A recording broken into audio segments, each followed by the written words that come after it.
What are rich people doing differently to become rich?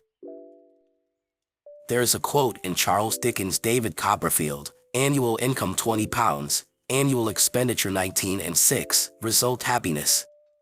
Annual income £20, annual expenditure £20 odd and 6, result misery. The book was published in 1850. My grandfather's comment to me when I graduated from college was, "It's not how much you make, but how much you keep." I'm sure that's not a comment original to him, but I've kept it in mind throughout life thus far. Far from rich, but it's been good advice. When most people say they want to be a millionaire, what they might actually mean is, "I'd like to spend $1 million." And that is literally the opposite of being a millionaire. Morgan Housel. Excluding generational wealth, you look at the entrepreneurs who get rich and tend to work back to say it must be because they have these traits, but it's very similar to trying to work out why some people become the athletes. There is no single reason. It's a mix of skill, determination, taking advantage of opportunities, and luck. We can say Bill Gates or Elon Musk or Mark Zuckerberg became rich because X, Y, and Z, but there were probably hundreds or thousands of people could have done it in a different timeline instead of them.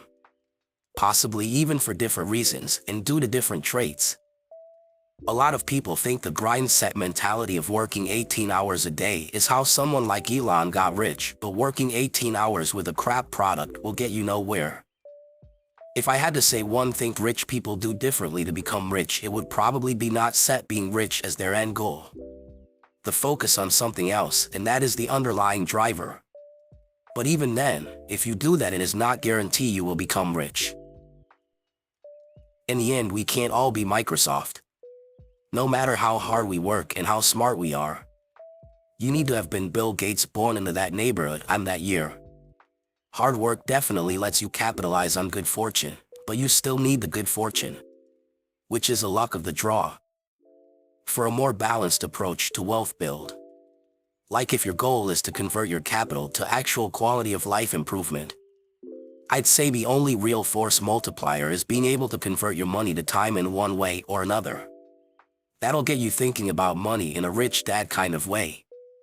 For example, the $1,500 you spend on a bookkeeper, whether you truly needed it, is worth so much more because it gives you those hours back so you can live or make more money. Just have to separate your time from your pay.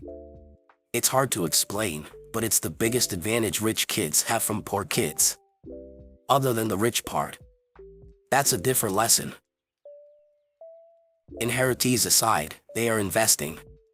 Even innovators with great products or people with huge salaries don't get rich without putting their money into something that will gain value over time: real estate, stocks, etc.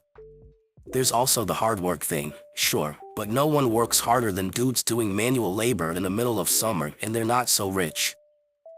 My friend has been putting a percentage of his paycheck into the S&P 500 since he was 21 in 2011. In the beginning it was maybe $15 to $20 a month, and after he graduated college and got better pay it was maybe $50 to $70 a month, and he kept increasing the amount as he could over time. Now he's in his 30s with the house that he bought himself. Imagine being able to buy a house. My worst financial decision was being in kindergarten in 2000 and not buying Apple or Amazon at its low, or buying a house. Exactly, you need to put away, and never touch, about $1,000 per month every month and get about 10% returns every year for about 23 to 25 years to make $1 million. Then you realize $1 million in 25 years isn't going to be worth what $1 million is now. If the next 25 years are similar to the last 25 years, the cumulative inflation is around 88% USA, which means your $1 million saved would be worth just over $500K in today's terms. If you were paying a mortgage off at the same time, then sure, now you have a house and $500K in today's terms, which would classify you as fairly well off. If you were renting the entire time, you'd still not be able to outright buy a house in many areas. But again, this is in 25 years. To put that into perspective, someone with a rich parent could get given $100K today, put it into the exact same investment, and reach the same $1 million in the same time period without ever adding a cent from own income. Don't fall for lifestyle creep. Invest your money, have a budget and stick to it. If you can't pay off your credit card in full each month, you shouldn't have one. On average, investing in the S&P 500. Every 7 years you double your money. The earlier you start investing, the better. Credit cards are a tool for financial gain. We buy absolutely everything on credit cards and pay them off on Friday mornings electronically. 1.75% cash back on PNC Cash Builder got in 2017. They don't offer it anymore, and 2% on Apple Card when we pay touchless. All money in our pocket. It's like our whole life gets a 2% discount. Glad to see people are talking about budgeting and investing, the two pillars. However, they have normally also solved the boot problem. They invest in the tools and resources they buy when doing so increases longevity or profit. The boot problem basically says that one of the things holding people back is that they can't afford to be better off. When they go in to buy a pair of boots, they have a pair that costs $100 and lasts 6 months and a pair that costs $500 and lasts 10 years, and they are forced to buy the $100 simply because they never have $500 to invest in a longer-lasting product. This costs them an extra $150 a year. But people who save and tackle a single boot problem can take that saved money and invest it both back into more boot problems in the stock market. Even if you don't need boots, there are thousands of boot problems you can get stuck in. For example, if you don't have money to buy a car, you're often stuck using a loan to finance, which means you can't shop the private market as easily and are paying a markup. Since people like this usually have fewer credit opportunities, you might be stuck using a buy here, pay here. Try getting a $2,000 beater at a dealership or car lot. But if you don't have $2,000, you're buying something more just to get anything. This of it like this. Let's take Mark Zuckerberg as an example. Mark was not likely to ever be entirely unsuccessful. In most timelines, he graduates Harvard with good grades in a good field, and goes on to some success. Maybe he gets offered $200,000 starting salary to work at a tech company and takes it, and works his way up through to senior VP and possibly beyond. He lives a nice upper middle class living or a bit more. Or perhaps he takes an entrepreneurial route. Bit more risky, but he probably would have enough connections and support to get going. Usually someone's first idea isn't a hit, but if he keeps at it, maybe he does hit on something and grow a business worth a few million and possibly more. What did actually happen to Mark Zuckerberg is that he was in the exact right place in time to win the lottery. Sure, his ability and hard work bought him more lottery tickets than most people, but he still won the lottery to become worth tens of billions.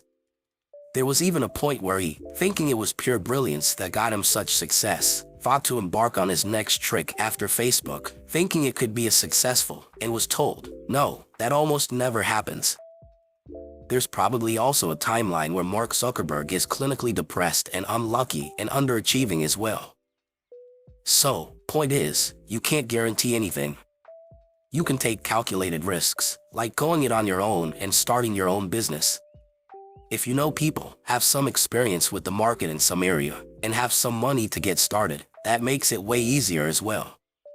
And as some have suggested, if you're starting from $10 million, including coming from wealth, it's far easier to make another $10 million. Otherwise, you can plug away and bust your butt and see where you get.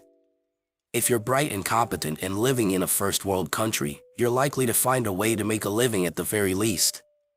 It's only in fields like the arts where spectacularly talented people who produce great work can still completely starve in some cases. And just to make a point of it, among the stupidest plans to become rich is, I'm going to become a world-class athlete, or I'm going to be a big movie star. Huge numbers of people try to get there that way, and only a teeny-tiny fraction of them actually do. I think stories of people like Elon Musk and Mark Zuckerberg throw off the public. In my experience, knowing quite a few self-made millionaires, most of them make career decisions after working in their industry for a while, the majority of the time to start their own firm. I know one guy from a white, working-class background, who worked for most of his 20s for other firms before starting his own recruitment firm. That was in the 80s, and he's now worth 70 million. Likewise, I know a guy in travel who spent a long time working for others before breaking out on his own. Found a partner to invest, set up his own company, and 15 to 20 years later he's very wealthy, not sure net worth, but makes 500K a year. I think if you want a reproducible model, so to speak, it's about refining yourself in a particular trade or sector, and then branching out when you've reached a certain degree of maturity. For all self-made people I've met, this is what seems to happen. Can be done at any age, but I think it's normally in 30s/40s. I'm just speaking from what I've seen as a 29M. The other two types are luck, i.e. they invest in the right thing and it blows up or something. The majority of rich people I know though, inheritance. They just have rich parents/grandparents, inherit a bunch of property/assets, cycle continues, etc. I think the healthiest way is to see it as a long-term thing that will take at least a decade, maybe less though if you're lucky, and just build wealth over time. If it's starting a business, take your time and make the right decisions. If you're climbing the career ladder, just do a good job, take opportunities when they come, invest on the side, etc. Again, I'm not rich myself, but from what I've seen, that would be your best bet. I'd say the best way to do it is to set aside some part of your paycheck and invest it reasonably. At least that's what I plan to do. I haven't started yet. Oh, and of course, obviously, if you are already rich, it's easier to become richer, because you can invest even more. They invest. Seriously. Most rich people, I'm not talking billionaires or athletes, just invested their money at a relatively young age and kept the discipline to keep investing and are millionaires by 40, with more average jobs than you think. Compound interest is crazy, and it's unbelievable that basic investing isn't a required course in high school. There are so many people that don't understand the power of compound interest. It's not always about what you make. It's about what you save/invest. Actually asking and being interested in the opinion of other rich people on how to make money. Don't enter a doom loop cycle of listening to poor people tell you how it's all impossible and you'll never be able to do it. Finding multiple sources of income, buying an appreciating asset like a house and paying it off, etc. The really rich get into huge debts to build something brilliant, but the ordinary rich keep out of debt and build their wealth slowly. Two different types. The Dave Portnoys and the Dave Ramseys. I know you're not looking for a stupid answer like inherit a million, because statistically that's not the case. I've worked in finance for 15 years, including working as a private banker for wealthy clients. The real answer is they have rich families.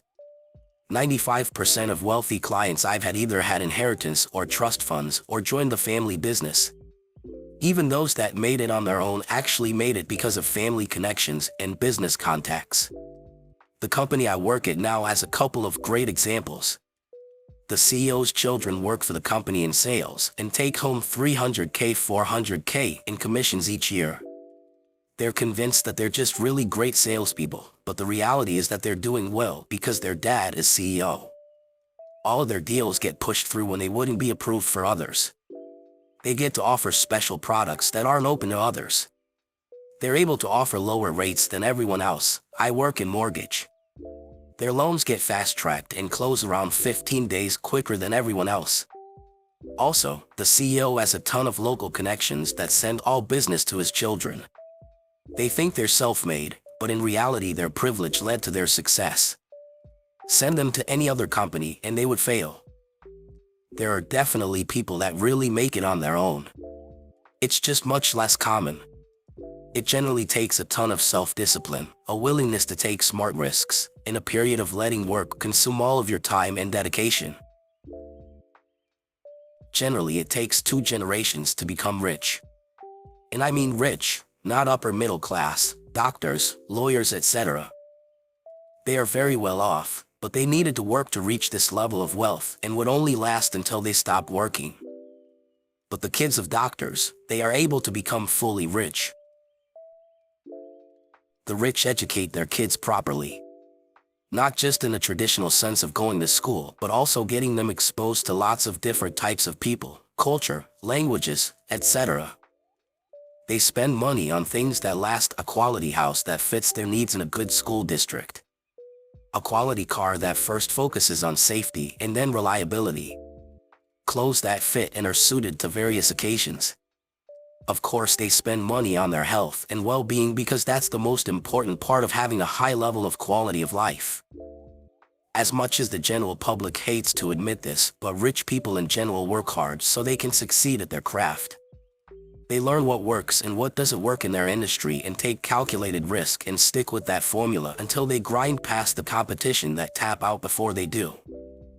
Lastly, they are fiscally literate. You need to at least understand basic finance and wealth building to be able to do exactly that: become rich. Also, being rich/wealthy is also about sustaining it. Once you've reached that goal, you've got to stay there by doing things such as investing in appreciating assets, building and growing revenue streams, optimizing your costs and expenses, and mitigating risk so that wealth can be sustained. I was always taught to never act rich. Research purchases, spend only what you can afford, live by a budget. I live paycheck to paycheck. I work hard, have a modest house, decent cars, but nothing about me says I have money. I make my kids earn everything they want, no handouts unless they are working towards something. I invest/save every dollar. When I retire, I won't have to worry at all. Every rich person I've had the chance to interact with generally had the same story of coming from a well-off family. Generally, that wouldn't guarantee becoming rich themselves, but being taught how to be financially responsible and not having to worry about student loans or getting stuck in a debt trap when times get tough can give you a tremendous leap towards it. I'm not saying it's impossible for your average person living paycheck to paycheck to become rich, because life likes to be random, but it's a difficult journey that's going to have you financially broke for some time for the chance to become wealthy, be it by higher education for a white-collar job or business ventures. Thanks for watching and being on the road to Reddit Millionaire with us. So, what do the rich do differently in your opinion? Let us know. Until next one.